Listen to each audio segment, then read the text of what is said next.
Welcome to the City. I'm Anthony Wilson, the Public Information Officer for the City of San Angelo. And joining us for the full episode today is one of our council members, the representative from District 2, Councilman Marty Self. Marty, thank you for being with us. Glad to be here.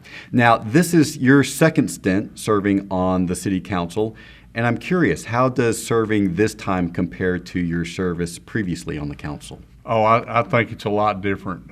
We totally go about things in a different way. It really surprised me once I got in and got my feet wet. Being televised is different. The way we receive information is different. It's totally different. It's been a challenge, actually. Do you have a lot more citizens coming to you and talking about issues with this flow of information that we have on the internet and social media? Do you get a lot more engagement and feedback from your constituents? Without a doubt, it's with email and like you said, different ways of getting a hold of people, contacting people. It's get a lot more public input and a lot more public questions. Now, as we're filming this, we're approaching Election Day on May the 9th. You are running for re-election, but you have no opponent. Do you have any thoughts as to why that is, why you didn't draw any opposition? Well, I'd like to think it's because I'm doing a good job, but I think a little of it's probably apathy, people maybe not wanting to get involved as much as they'd like to or as much as they want to. So probably a little apathy, but I'd like to think it's because I'm doing a good job. Now, one of the great things about an election is it really focuses attention on some core issues related to our city government, and I want to talk with you about some of those, beginning with streets. And I know this is something that you're very interested in. What is your assessment of how the city has approached improving its streets? I think we've been a little slow. I was hoping when I got on the council that we'd be further along. We've hit some obstacles. Seal coating 2 years ago, kind of going awry, and our street study kind of getting off the ground late, and it's going a little slow. So I would have hoped that we'd be further along, but we're moving forward. So in your coming 2 years on the council, what are you determined to see happen in regards to street improvements? I'm going to try as one council person to push that window, that we get moving and get some improvements done. Some get more seal coating, obviously, but also get some of the streets that we've lost repaired. Of course, one of the big issues is we have a lot of streets that need to be rebuilt. Of course, Bell Street always comes up as one of those streets. How do you foresee the city being able to pay for those reconstruction projects? Because in total, they total more than $100 million. Obviously, we're not going to be able to do them all at one time. I think we're going to have to do some bond issues to take care of some of them. That's the only way we're going to be able to get it done. But we're just going to have to bite off a little bit and do it and just keep moving forward a little bit at a time. You mentioned about the issues that were involved with seal coating some of our streets 2 years ago, and of course citizens have been frustrated that hasn't been fully resolved. There's been a lot of discussion among the City Council in executive session regarding that situation. What, if anything, can you tell us about that? Well, we really can't tell you a whole lot because it is a legal issue, and our legal staff's looking into it. But I think a resolution will be coming hopefully soon, and we'll get that resolved. I think the main thing we have to do as a city is get back on seal coating some more streets, and while that may take a little while, we can put that on the back burner, but definitely move forward on seal coating other streets. You mentioned the potential of a bond issue in order to pay for street improvements and street reconstruction projects. Is that something you think, if put before the voters, that they would be supportive of a bond issue for that purpose?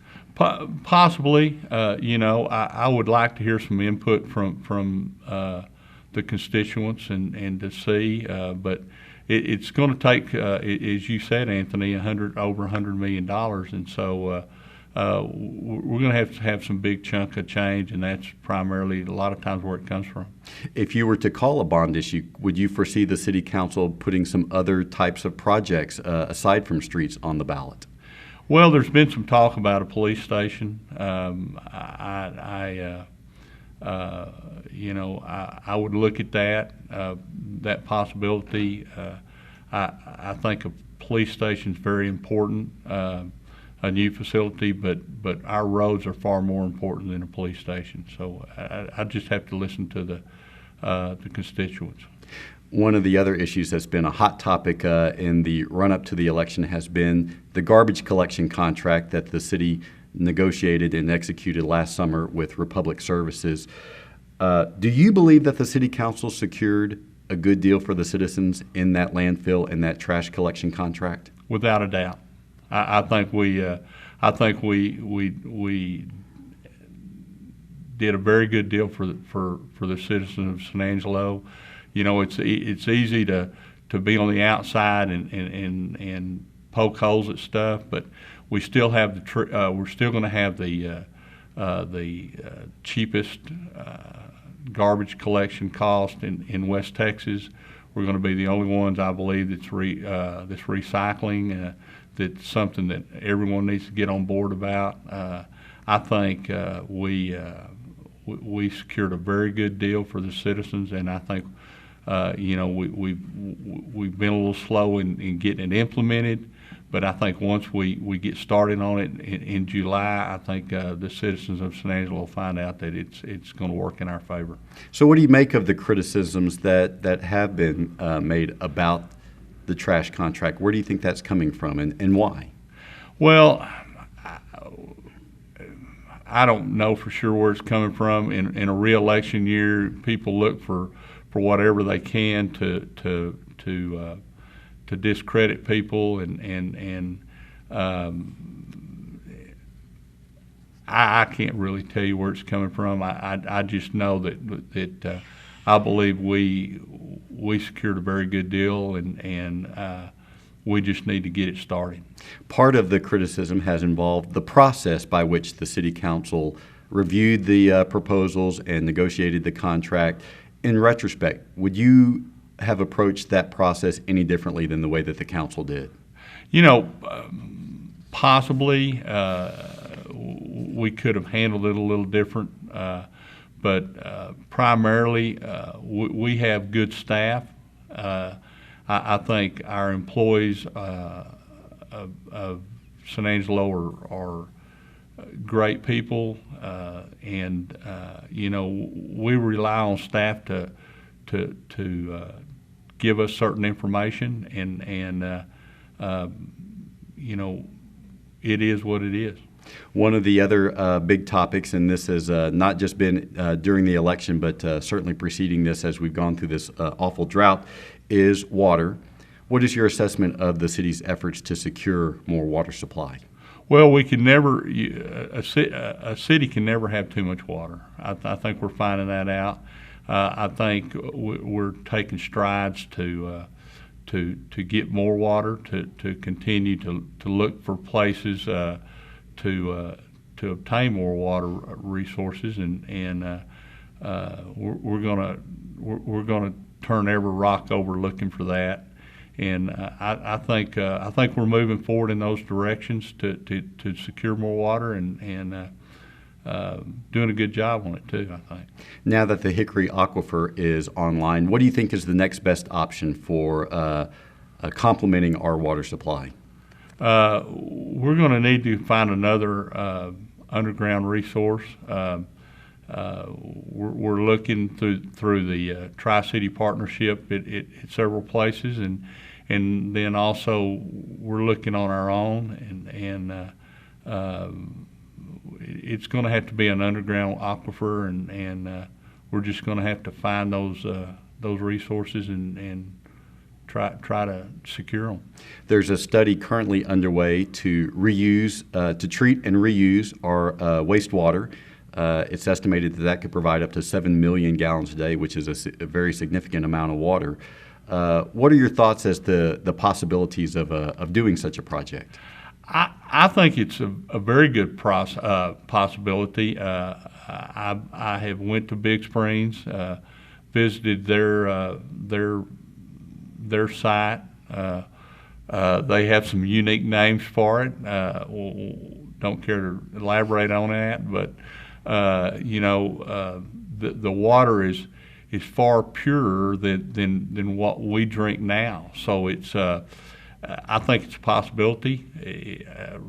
It's kind of costly, I believe, right now, but we've got to look at all the possibilities. One of the other options that is also currently being studied is the possibility of recapturing water from the Red Arroyo anytime that it rains. What are your thoughts about that possibility? Well, when I first looked at that, I thought it was a great possibility. I believe we're going to have to do some further studies to make sure that we can hold that water and keep it at a cost that would be beneficial to the citizens of San Angelo. But I think we need to continue to move forward in that direction too. The Hickory Aquifer was paid for with zero interest loans from the Texas Water Development Board. Would you expect to pursue that same sort of funding with any future water projects? I think we have to. Any type of zero interest loans are obviously a good thing for the citizens, and it helps keep our water rates down. So without a doubt, we need to try to keep that cost down, and that's a great way of doing it. We're talking with District 2 Councilman Marty, and we'll continue this conversation after this brief break. Chock full of experts on water, finance, and governance, a reconstituted Water Advisory Board accomplished 2 foundation-building tasks at its first meeting May 13th. First, the board's 7 voting members learned of efforts that are both ongoing and on the horizon for shoring up San Angelo's water supply and its water infrastructure. Second, it voiced its commitment to meet frequently and act assertively to ensure continual progress to meeting the community's water needs. I want us to meet regularly. I want us to communicate regularly, make reports regularly, and let everybody know that we've got to change our infrastructure. We've got to improve that, and we've got to improve our water resources. In September, the City Council reconfigured the Water Advisory Board's makeup to ensure it contained specific expertise. That led to last month's appointments of meteorologist Jonathan Jennings, rural water supplier Ben Weiss, banker Mike Boyd, and former City Councilman Kendall Hirschfeld. Other voting members include County Judge Steve Floyd, Chuck Brown of the Upper Colorado River Authority, and Economic Development Director Roland Pena. Pena represents the city's development corporation, which helps fund water supply projects through the half-cent sales tax. Water Utilities Director Bill Riley briefed the board on efforts such as the expansion of the Hickory Aquifer's well field, to the replacement of leaky water mains, to 3 studies that are underway on developing water supplies and revamping water rates. Afterward, Riley said he expects the board to be a valuable resource in shaping water-related recommendations to the City Council. I think they have collectively have a lot of history with the community. They're very thoughtful, as we discussed, and they're very passionate about this issue, clearly. So I think as we move forward with a lot of the real hard and serious issues that we have to deal with in water supply in this community, that they're going to be a great resource. The board's first order of business will be receiving a study on treating and reusing wastewater, a potential source of 7 million gallons per day. I'm really excited to see that study. I'm happy to see that coming through. I think that's been a long time coming. Part of my concern, which I addressed today, was the permitting and how long a process is going to be. Because again, with all these prioritizations we want to try to give is how quick to market can we bring these things. As a city councilman, Hirschfeld worked on the $120 million effort to pump, pipe, and treat groundwater from the Hickory Aquifer. The city is using about 1 million gallons per day from the aquifer. That's just enough to keep the infrastructure in working order, while San Angelo continues to bank its water allotment for future use. Hirschfeld calls that gratifying, but worries that after a year of normal rainfall, water issues are no longer top of mind for San Angelo citizenry. It's incredibly concerning to me because I see us falling back into the same old trap of what we used to be, is that water's plentiful, it's abundant, it's here, it's there, don't worry about it, just use what you want. And these were discussions that we've had for years and years, and too quickly we forget. We forget where we've been. Just 2 years ago, we were within a month of going to drought level 3. That's bad news. That's bad news. And I think how quickly we can turn and be back in that same position if we're not careful. The Water Advisory Board hopes to keep a spotlight on San Angelo's water issues. In fact, it'll meet twice next month, on June 3rd to receive the water reuse study, and later in the month to hear a presentation on water rates. For SATV, I'm Anthony Wilson. Welcome back. We are continuing our conversation with District 2 City Councilman Marty Self. Marty, we were talking about water before the break. One more water question for you. Do you anticipate an increase in water rates? Probably so. I think we're going to probably have to in order to take care of some repair work and things that we need to some improvements that we need to make. So I look that there'll probably be one in the near future. I said one more water question. I lied. This will be the last water question. Do you anticipate a move to revamp the ordinances in order to try to incentivize more conservation among water users? I think that's a real possibility, and I would definitely support it. I know there's been some staff looking at that, and we're currently doing a study on that also, and so I believe that would be a good thing, and that's probably I would definitely support it. Are there particular moves that you'd like to see incentivized in order to conserve water? Not really. I mean, nothing comes to mind right off the top of my head. But you know, we need to look at that, and we need to incentivize people that conserve water. Let's turn our attention just briefly to the budget. Last year, San Angelo had a very strong local economy, and the City Council really decided to take advantage of that and use those increased revenues in order to address some very specific needs, particularly when it came to pay for city employees. What do you think the City Council's approach to property taxes will be this year during the budget cycle? Well, we'll have to look at the how strong our economy still is. I think we're slowing a little bit because of the oil being down, but I think if from my standpoint, if we still have a strong economy and we still get revenue still up, you know, we continue to move forward in doing things with those additional dollars that we've maybe been laxed on. You know, we can put a little bit more money in streets and you know, we need to continue to remember you know, our employees. You know, owning a business myself, you know, if you don't have good employees underneath you, you really have problems, and so we need to remember you know, the employees of the city and continue to keep their pay scales in line with the rest of the city, so that we can keep good employees. Did your constituents seem to support the move last year just to hold the line on the property tax rate and use some of those funds in order to address some needs? Yes, they did, and you know,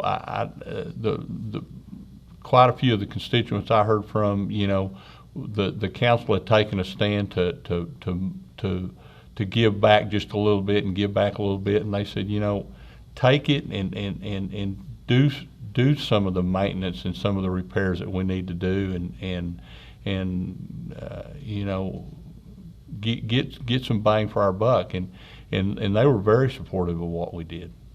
You mentioned a little bit earlier the police station. That is one of the 5 priorities that the council has fully adopted that it wants to address. And as we're filming this, just yesterday, the City Council approved the purchase for about $1.6 million of the First Financial Bank property at 301 West Beauregard. What do you think we're going to need to do in order to improve the situation with the police station? Well, we got a great piece of property. We got a great building for relatively inexpensive price, and I think we're going to need to look at all our possibilities on that piece of property and try to move forward in bringing the police department forward and getting them out of the 19th century and bringing them into the 21st century. Of course, the city won't actually take possession of that property for another 18 to 24 months as First Financial builds its new facility downtown. Realistically, what do you think is a realistic viewpoint of when we might see a new police station? Well, probably 4 years minimum. We can obviously take the 18 to 24 months and start. We can get architects in to start figuring out what we need to do as far as what our best direction is, and with that property, and then we can be ready once the bank gets their new building built and they move out, that we can hit the ground running and do what we need to be doing. Speaking of the SAPD, one of the proposed changes to the city charter, which is our constitution, that has been made by a citizens committee, is that we move from an elected police chief to an appointed police chief. What are your thoughts about that possibility? I'm very much in support of that. I think I've heard from time to time over the last 10 years probably that we're the largest city with an elected police chief. I think we need an appointed police chief. I hope that passes.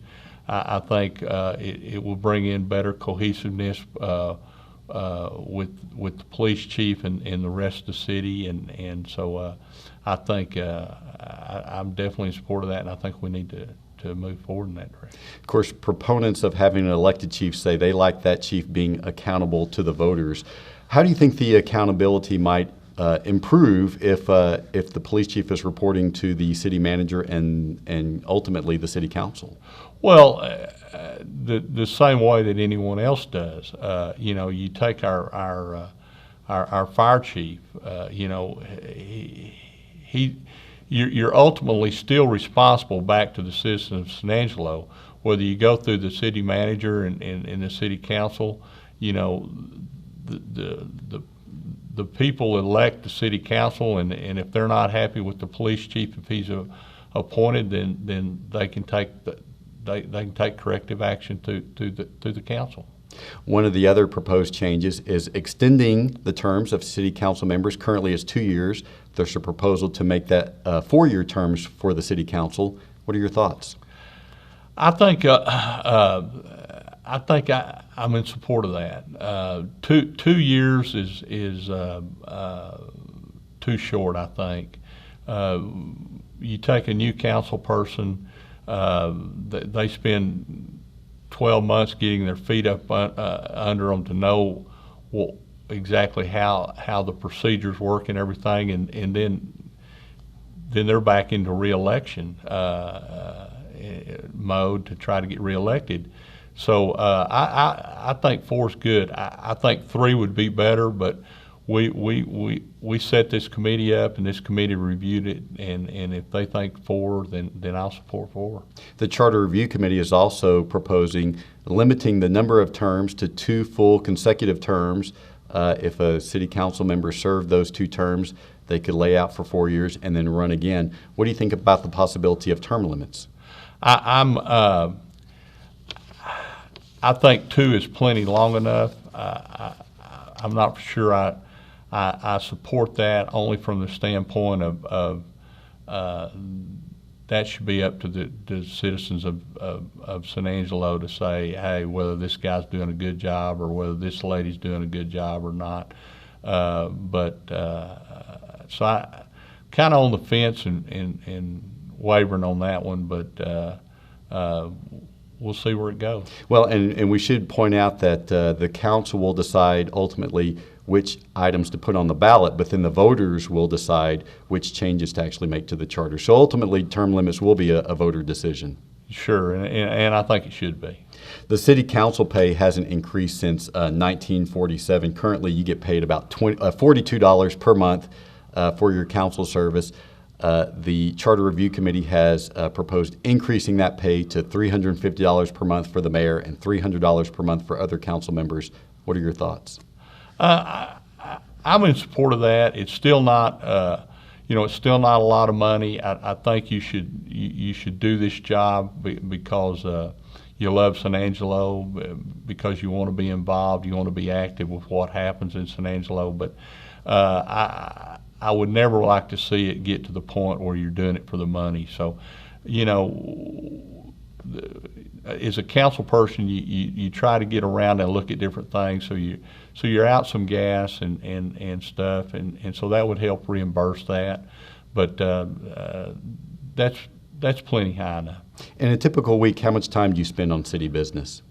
Probably about 20 hours. Give or take a little bit. Sometimes it's a little bit more, but sometimes it's less. We only have about a minute and a half left. What do you think it is that the city can, and the city council can do better? Oh, I think there's probably quite a few things we could do better. The city and the city council. But I think the main thing that we could always do better is to listen to the constituents and listen to the people, because they're the ones that we have to be mindful of, that take care of paying everything, and we have some great citizens of San Angelo, and they live in all parts of San Angelo, and we can always do a better job of listening to what they need and what they want. We've been talking with District 2 Councilman Marty Self, and we hope you'll join us for the next episode of The City.